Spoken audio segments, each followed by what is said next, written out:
we talked in offseason, you talked about wanting to find guys that could stretch the field vertically. Yep. Do you see that emerging out there? I think we've done a better job than where we were at last year, stretching the field, and we got to continue to do that. Just like I said, turnovers, running the football, and making big plays. That's what we got to change. We turned the ball over in the Duke, in the Boston College game. Up to that point, we were ranked or whatever. We were one loss, and we turned the ball over, and it ended up we lost those 2 games. And then whenever you look at, in hindsight, the run game was, there was 0 production in the run game, so everyone in America knew we were throwing the football.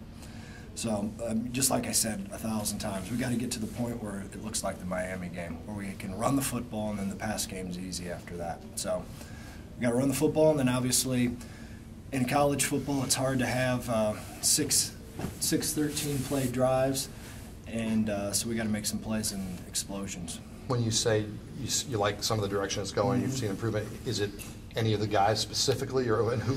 I think Dimitri's doing a better job with it, and he has to. He's got great speed. Obviously, Carlos Parker has the ability. He needs to continue to make way. Bucky Hodges. So we've got a few more guys than that we had last year. And I know I'm leaving a few other guys out, but those are the 3 that just come to mind right off the top of my head. I know he's still kind of in his infancy as a tight end, but what have you seen on Hodges so far? I think he's really, really talented. I think he's a guy that is still learning, but he's a guy that he's 6'5", he's 250 pounds, he runs 4.5, he can jump out of the gym, so he's got to get him going in the right direction. But he's got shot. I mean, he's got pro numbers, he's got all the numbers you want, so he's got to continue to develop him. So like him. Is he a guy that, because of his body type and kind of athleticism, he can play anywhere? I think he's a guy that he's a prototypical weapon in terms of potentially a prototypical weapon in terms of playing a lot of different places, which is really good matchups. As you guys entered this spring, you had a chance to talk to Mark Liel about the Sun Bowl and how things went there. What kind of things did you discuss and want him to improve based on that performance? Or was it hard to evaluate that performance just because it was a brutal situation to be thrown into? And no, absolutely. Whenever you're the backup, your job is to go in and win the game and go in and compete in the game and finish the game. And the fact of the matter is we were in a situation that we were still in the game. We didn't, in my opinion, I think it was a hard situation. There's no question about that, but that's your job. And we let a lot of plays slip by. There was times where I don't think we were very prepared at the number 2 position, and it showed. And just like I've said to a lot of people, we're either going to find out if that was a great experience for him to realize how hard it is, number 1, to play that position, number 2, how prepared you got to be, number 3, all the little things matter. So hopefully that was a great lesson for him. When you say Carlos Parker, what have you seen him particularly improve in or change? He's just a big, he's like Bucky. He's a big, raw athlete that has all the ability in the world.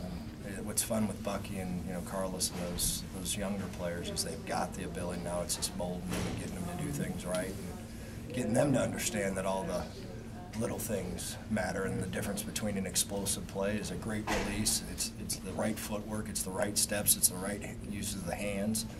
But when you got guys that have a chance, it's exciting. How about Willie Byrne?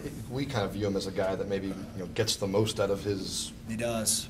Is there an upside then? Is there more to him, or did he kind of show us what he can do last year? I think Willie he's a guy that is extremely tough, extremely smart, understands where all the players and all the pieces of the puzzle are at, and he's got a great idea how to get open. And he catches the football and was productive for us, and we need the same type of production out of him this year, if not a little more. Always try to get a little bit more, but I'm happy with him.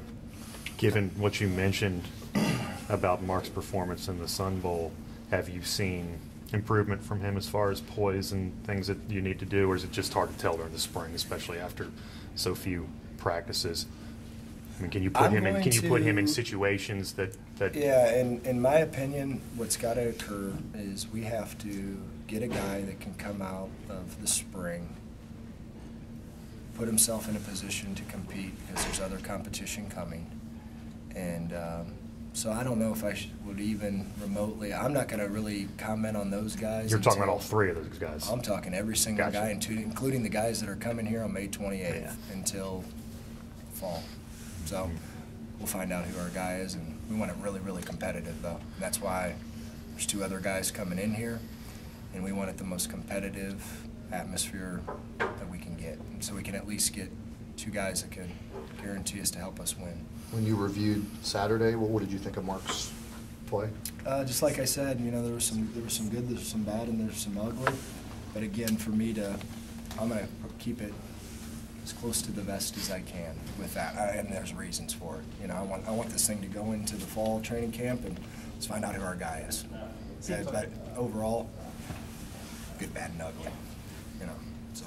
Seems like Stacy has rotated Wyatt and Augie Conti in there quite a bit. Do you like what you see out of them in terms of athleticism? I tell you what, Augie last year looked like the freshman, you know, the prototypical guy that just, you know, freshman kind of lost a little bit. He's really, really made some great strides. We're really excited about him. He's strong as an ox. He can move well. Football's important to him, so I'm really happy where he's coming. Wyatt's got all the talent in the world, just still developing, but he's got a lot of talent. So we're going to stay with him and get him better and push him and try to get find a spot for him. We'll find out though. So really happy where Augie's at. We got to get Wyatt going. Not to say that Wyatt's doing bad things. It's just we got to get him more consistent.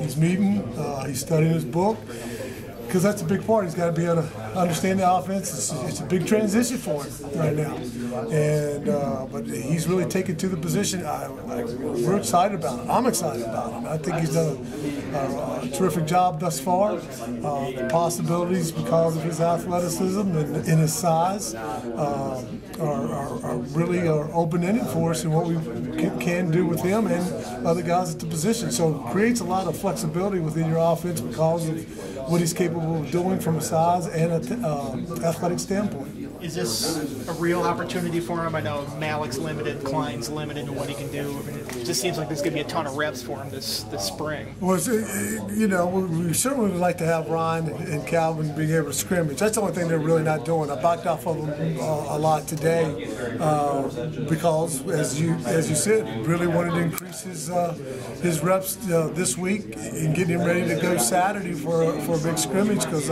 we want to get him more reps. We want to get him involved as much as we possibly can. So really, this is a great opportunity for him, because this week we've really got him out there working with the ones most of the time today.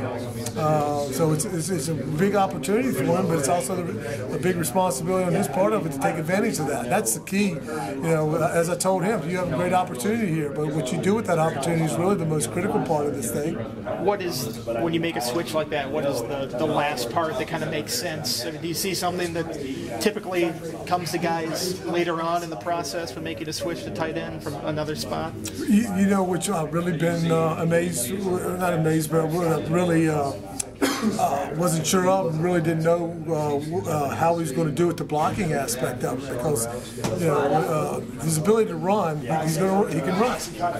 His ability to catch the ball, he's got great hand-eye coordination. Kind of goes back to his basketball days. He's got soft hands. But what I've really been pleased about is the physical aspect of his game. You worried about a guy that's played quarterback his whole life, and then is going to go in there and get in tighter quarters, or have to go block defensive ends, linebackers, and what was going to be the physical, what was going to be his mental approach to the physical aspects of the game. That part it surprised me because again, a guy that's played quarterback, you know, contact is not the big thing that you're looking for. You're trying not to have contact at quarterback, and he's shown a physical aspect of his game that I was anxious to see. and been really pleased with thus far. Last year you had to pull the red shirt off a guy like Calvin Klein who had limited football experience, and this year you have so many more options at tight end. What does that do for you guys as a staff when you're game planning and things like that, just having so many options at that spot? Well, again, it's exciting because I think you're able to get more than one tight end on the field, and I think because of that you're able to line up in different sets and without constantly changing personnel to fit the formation or what you're trying to do. If you want to be a little bit more spread oriented without changing personnel groupings, but you have tight ends that can line up in traditional tight end spots but also can play out in space. That creates a lot of flexibility and diversity in what you're trying to do offensively without setting up a red flag by changing personnel and what you're trying to get accomplished. So it excites you because you get in there and you see the possibilities of what you can do within your personnel, and to be able to better utilize personnel, and I think that's exciting for us to be able to do that. Appreciate it, Coach.